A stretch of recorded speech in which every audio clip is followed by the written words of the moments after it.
রাস্তা জুড়ে ছুটে চলা ৬-৭ কোটি টাকার পুলিশ কার। কেন দুবাই পুলিশি টহলে এমন বিলাসবহুল গাড়ি? এর কারণ আসলে জানলে আপনার ধারণাই বদলে যাবে। পুরো ভিডিওতেই আছে বিস্তারিত। মোর উদ্দেশ দুবাই এখন গতির রাজধানী। এখানকার মসৃণ রাস্তায় প্রতিদিন ছুটে চলা হাজারো সুপার কার, আর সেই গতির সঙ্গে সমানতালে টেক্কা দিতে পুলিশও সাজিয়েছে নিজেদের বিশেষ স্পোর্টস কার বাহিনী। বহুল আলোচিত সেই সুপার কার পেট্রোল ইউনিট এ এখন রয়েছে ল্যাম্বরগিনি অ্যাভান্টেডোর, ফেরারি এফএফ, বুগাটি ভেরন, এমনকি ২৪৭ মাইল গতির হাইপার কারও।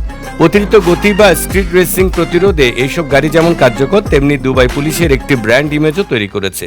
দুবাইয়ের রাস্তায় দ্রুত গতির গাড়ি আর স্ট্রিট রেসিং নিয়ন্ত্রণে এখন পুলিশের ভরসা সেই সুপার কার বাহিনী।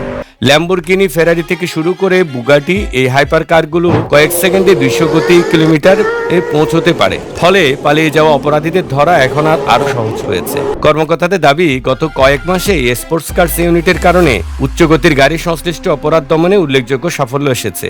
দ্রুত গতির সাড়া দেওয়ার সক্ষমতা ও প্রযুক্তিগত সুবিধায় এই ইউনিটকে করেছে দুবাই পুলিশের সবচেয়ে কার্যকর শক্তিগুলোর একটি।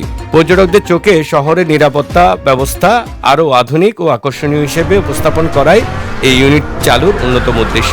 প্রতিটি গাড়িতে সংযুক্ত রয়েছে smart communication system, real time tracking এবং হাইটেক নজরদারির প্রযুক্তি। শুধু অপরাধ প্রতিরোধী নয়, এই সুপার কার ইউনিট এখন দুবাইয়ের উন্নত প্রযুক্তি, ভবিষ্যৎমুখী নিরাপত্তা ব্যবস্থার প্রতীক।